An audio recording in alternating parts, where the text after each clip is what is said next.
guys, welcome to The Ripple Effect for episode 2. We are here with one of Bowls for Souls missionaries that we helped sponsor this year on his missionary trip to Africa. And we're going to hear a little bit about that, and then we're also going to talk a little bit about how he is able to bring the love of Christ and show and minister to those that he encounters on an everyday basis in his line of work. So thanks for talking to us today, William.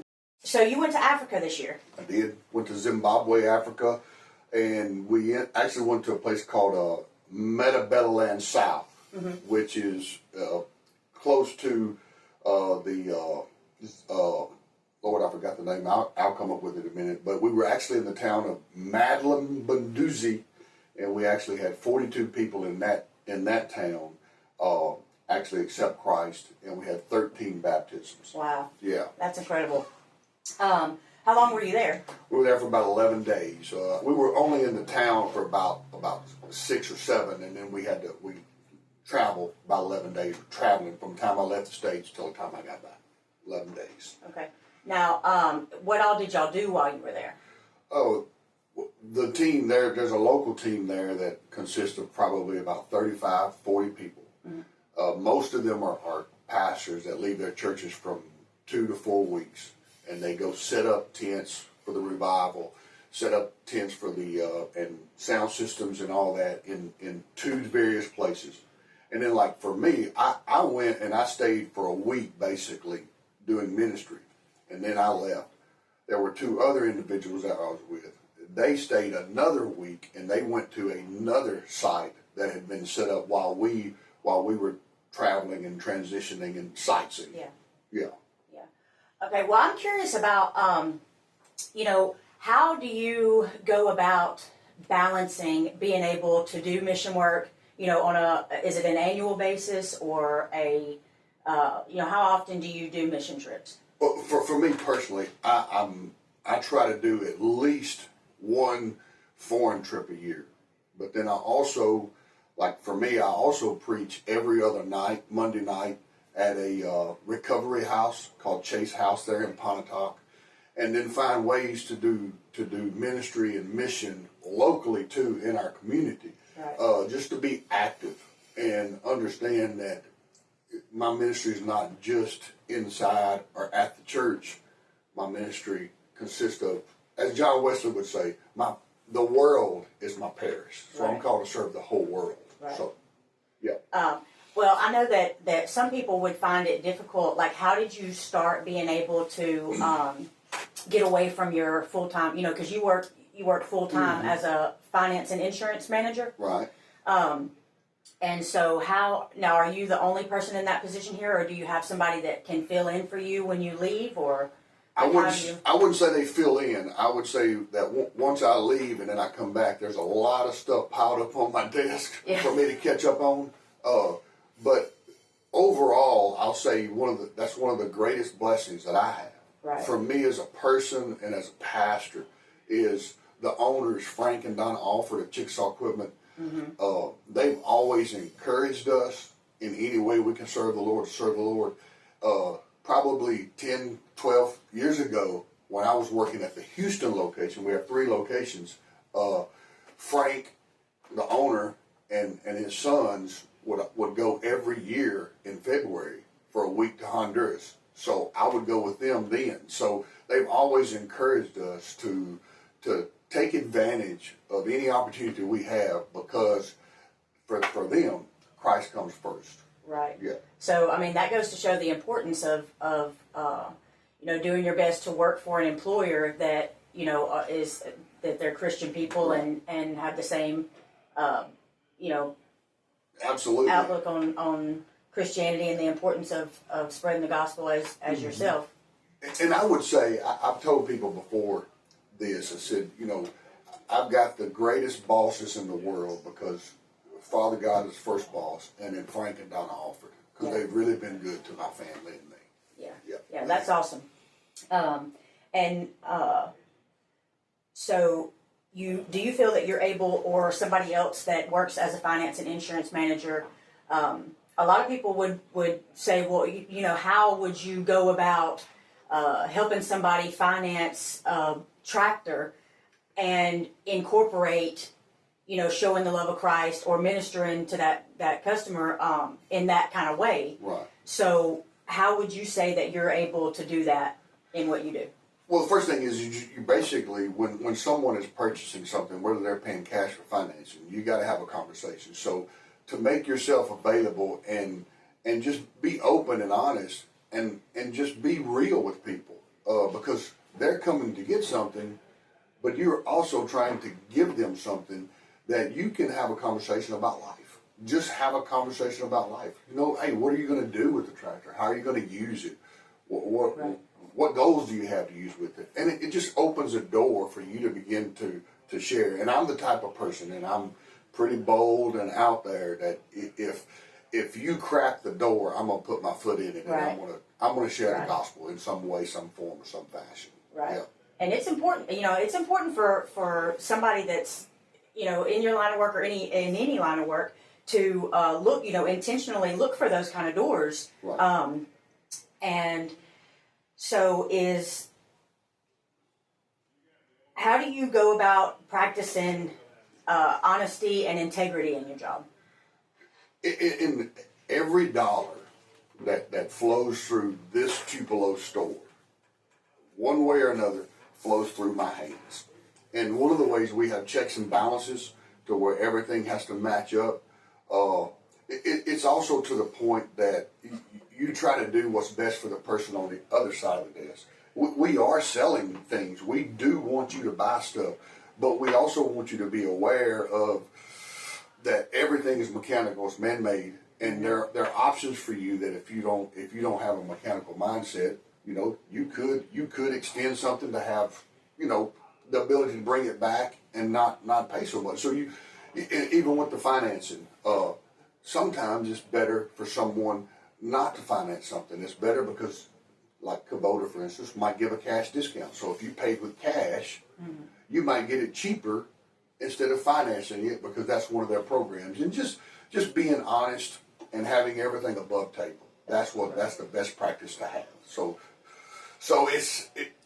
it is nerve-wracking at times, because you're dealing with sometimes large sums of money. Right.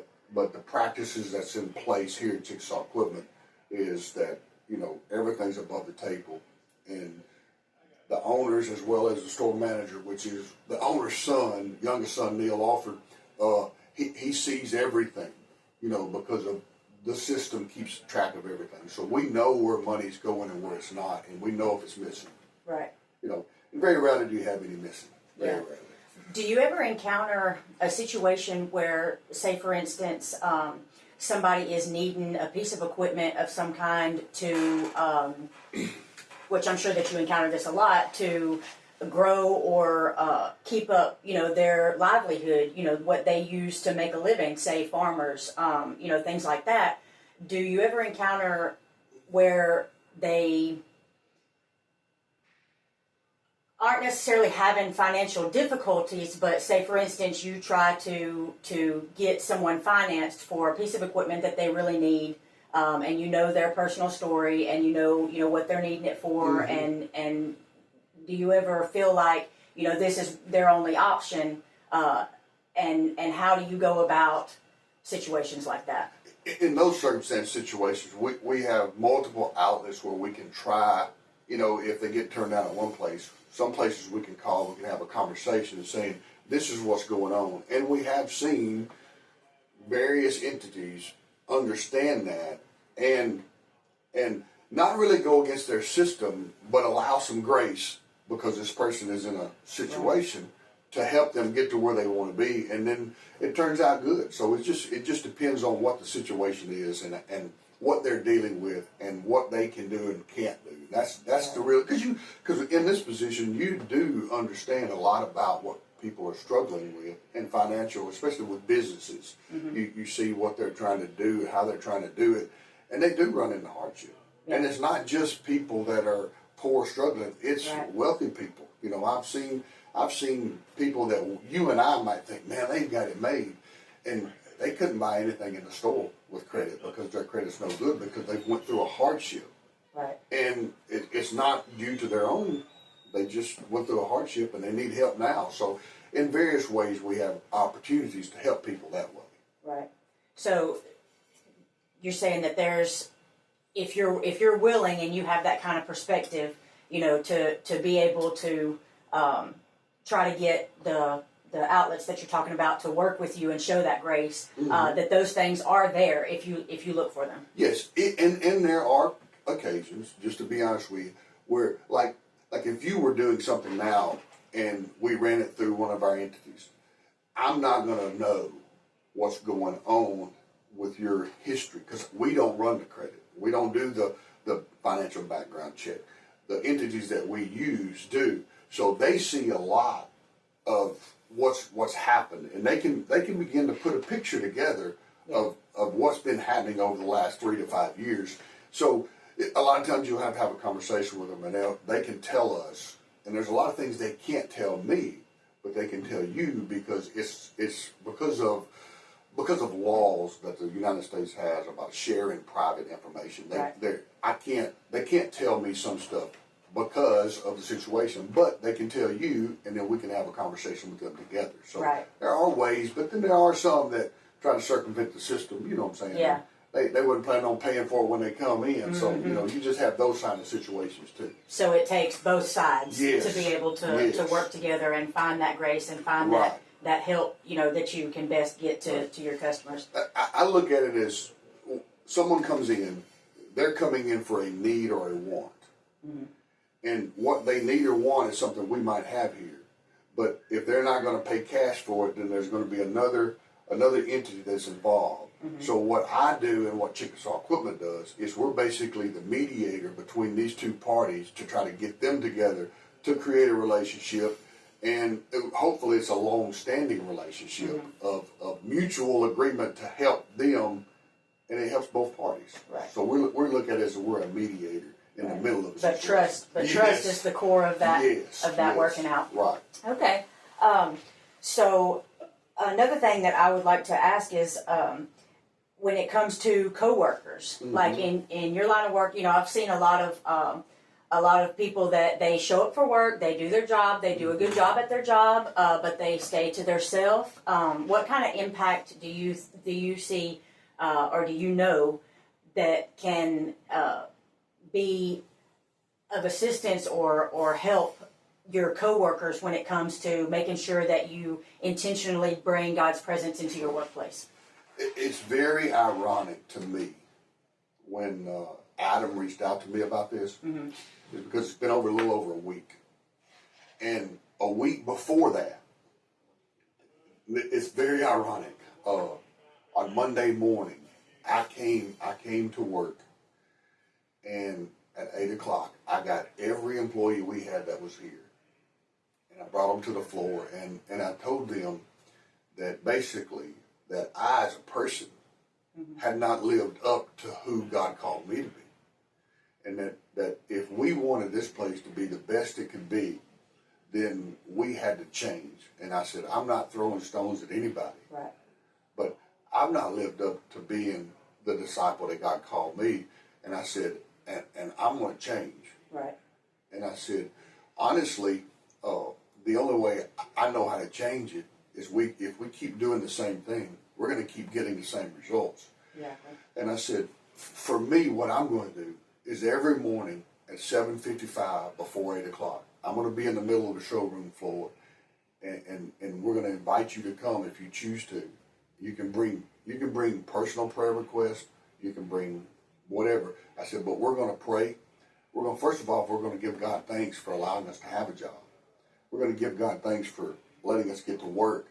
But we're also going to pray for Frank and Donna. We're going to pray for Neil and Daniel, the two sons that's managing the stores. We're going to pray for this store specifically, and anything you might bring. And this morning, we had probably about 5 to 6 employees that met right there on the showroom floor before we opened, and 2 of them actually brought situations up. There was another young girl, 12 years old, from school in North Pontotoc that lost her life in a tragic accident last night. And we were able to lift that family up. and then one of our new truck drivers, Ronnie, he brought his fiance's daughter up, that she's struggling with MS, and we're able to pray for people and be who God called us to be in those areas, and just give an opportunity for anybody. So, right, and that's amazing, and that's kind of my whole point of doing these episodes and starting this video podcast, is that I want people to understand the power and the impact that bringing that church family type concept and strength into your workplace, because most people spend most of their time in their life in their workplace, So, it's unfortunate that so many people, like I said, show up to work, they stay to themselves, they do their job or don't do their job, they do whatever they do, when they go to work, when they could be building, I'm sure that prayer meeting every morning will strengthen y'all's work group, just right here in this location, to start with.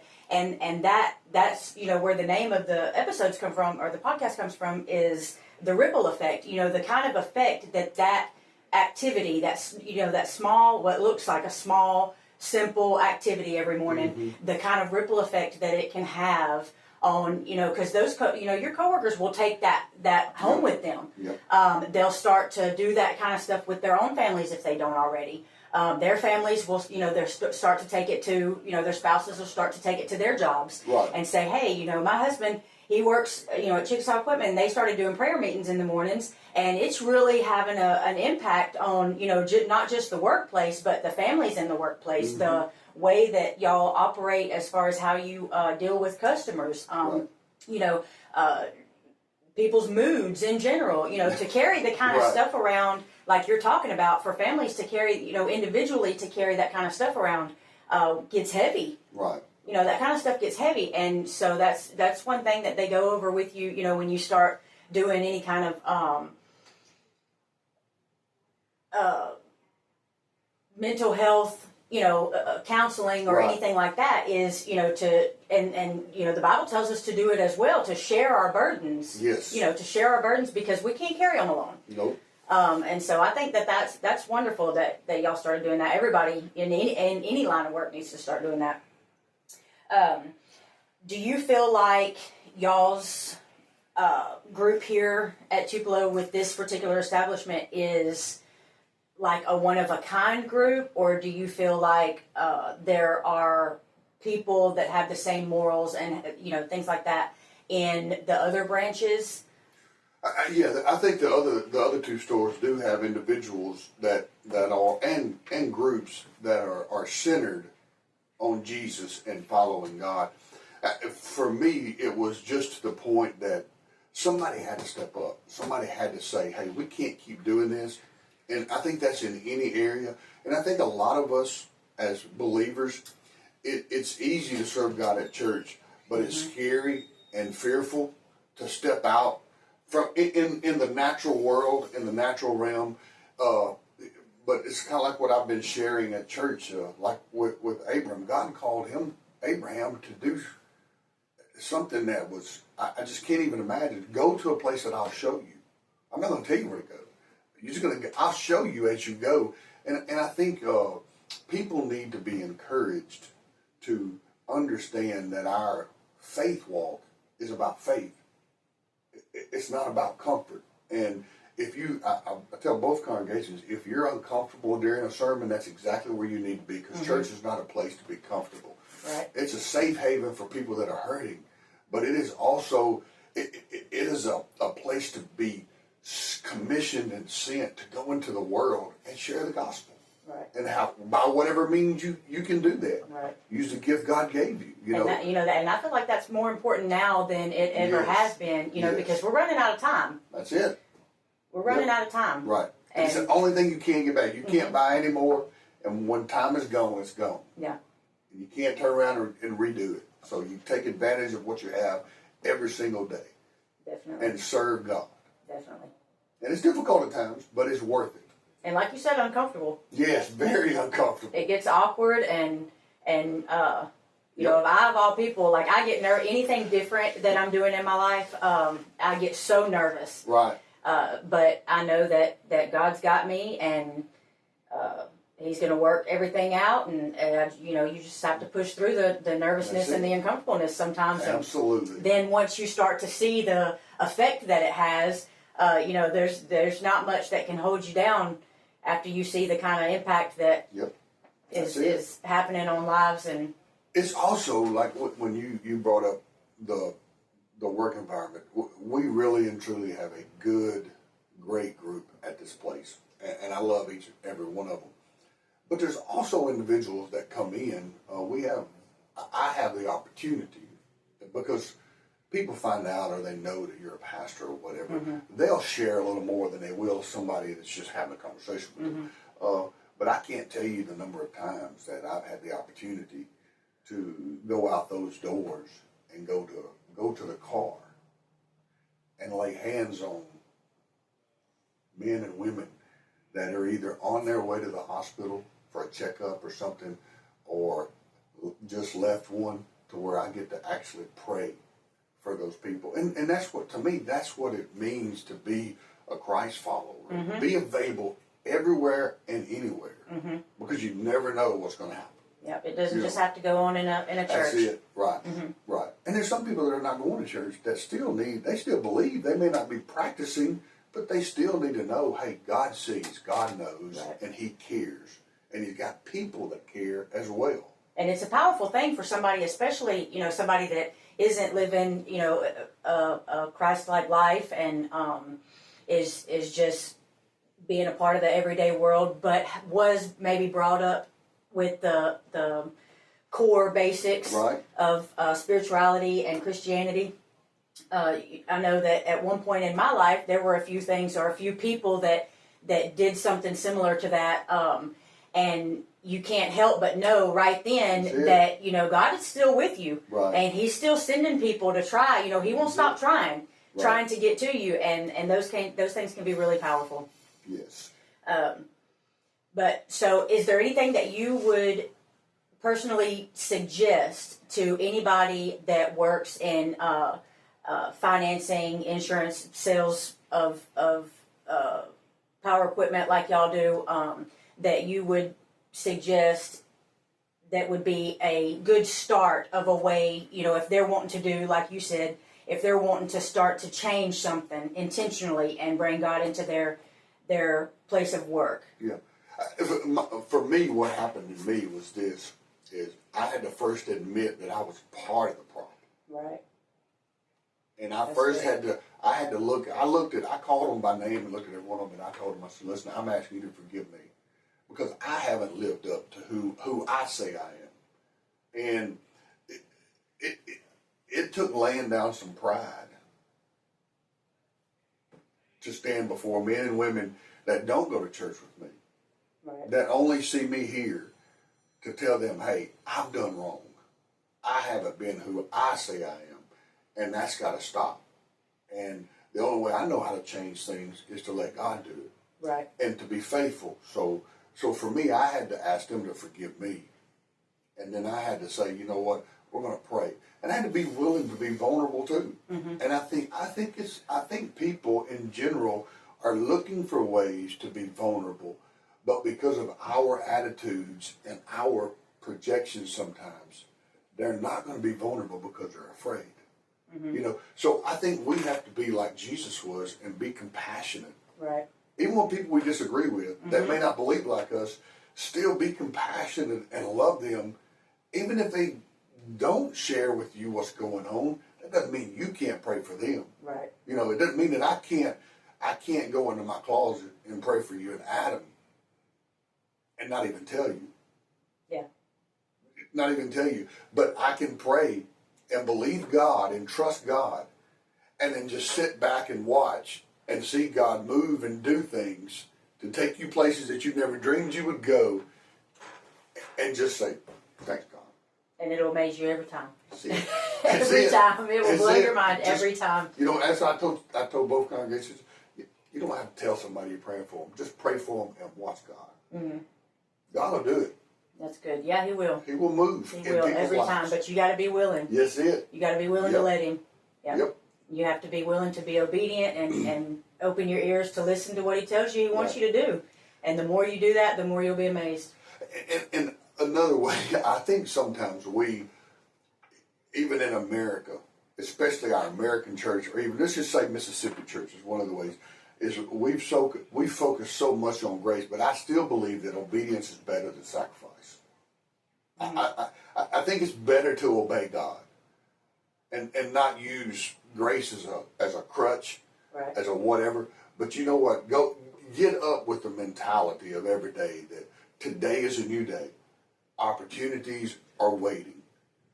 And the scriptures already told us. I mean, I just believe what Paul wrote, and he says that there's already good works laying there waiting for us to find them, waiting for us to walk into them. Mm-hmm. You know, we were created to do good works, and you can find it anywhere.